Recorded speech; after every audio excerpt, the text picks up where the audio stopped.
and I hit high.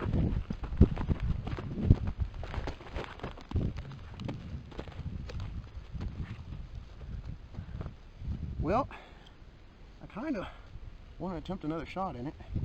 I don't know if that'll change the results. What do you think?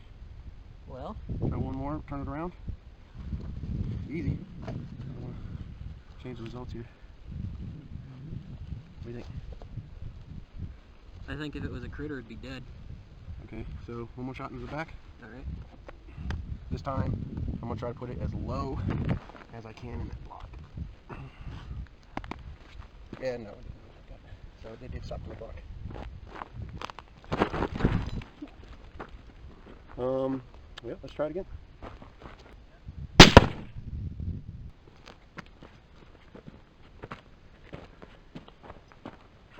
Awesome, that's the center shot that I was wanting. I actually had to aim down here to get to that, so. Nothing touched the water, and nothing blew out the bottom. Looks like I might have two separate tracks I get to take a look at. They'll be very in line with each other. So, okay, so we're shooting 53 grain Hornady hollow point match at 100 yards out of 22-inch barrel. First shot hit high. It was on this side. As you can see, it went in, opened up, and mushroomed out, and you can actually see there's a piece of jacket right here. So because we didn't gain very much penetration, we hit very high.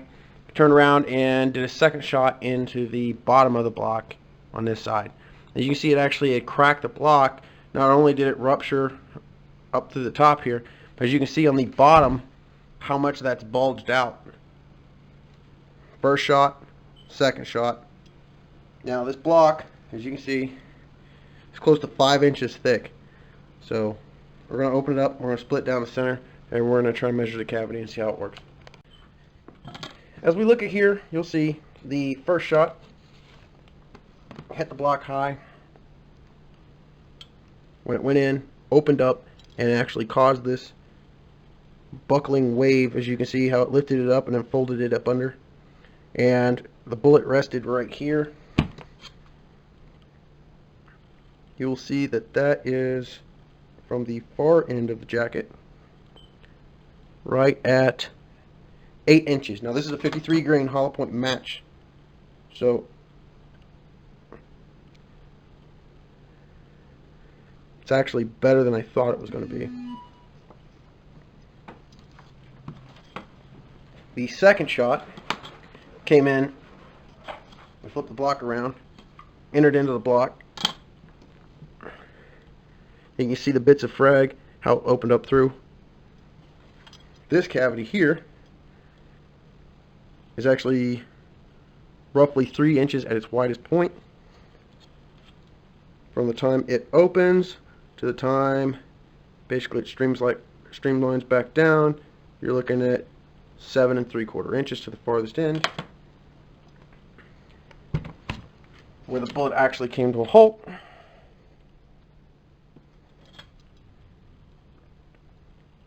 is just under 10 inches.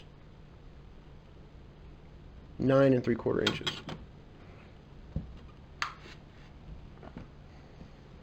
I will give you a different perspective view here. Dig up this chunk of bullet and jacket. You can see it is completely mushroomed out. There is a piece of jacket back in here, and we're going to cut down to that piece, put it back together the way it was.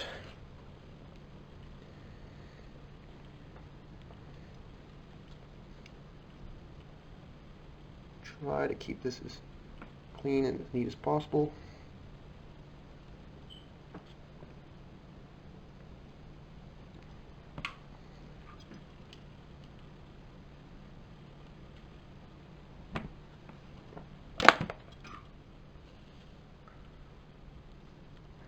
That is the cavity that it created. See, it's a pretty large hole here.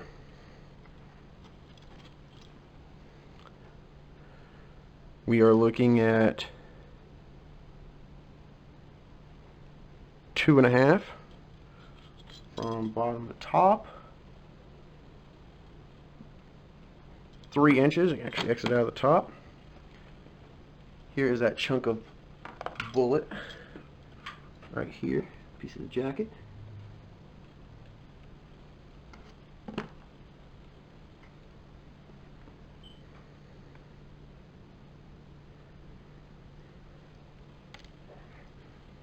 And there's another view. So that's as it entered.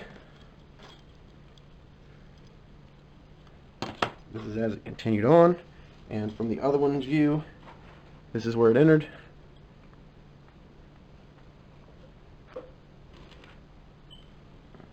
That's how it buckled, folded it back in on itself, and stopped. So there's our 2 paths. There's our cavity.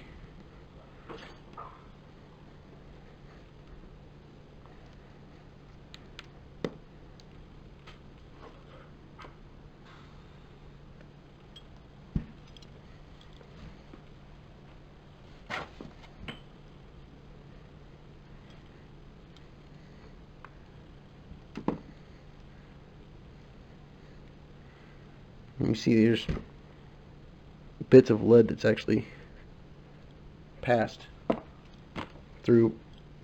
Now, as you can see, the 53 grain match hollow points do leave an impressive cavity. The first shot, you'll notice in the picture that you'll see the tip of one of the jackets. That flip that it did actually ripped off the front half of the jacket, striking the top of the block, and that's what caused that wax to be pushed up and fold in on itself. Is actually the bullet, the initial front part of the jacket tumbled, and then the bullet actually opened up and started actually mushrooming. The second shot, on the other hand, it actually mushroomed perfectly. It went into the center of the block, mushroomed back.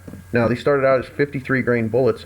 They ended up being it was 26.4 grains, and a little, it was like very much, they were very much the same grain weight as far as how much they shed. But overall, I was very impressed. These were loaded over IMR 4198 at 20.4 grains. So not quite at max, but very high up in the powder chart. So for a light bullet, I mean, these things were definitely zipping. The rifle that I was shooting is zeroed for the 75, so I had to actually aim very much under to get it to hit the block.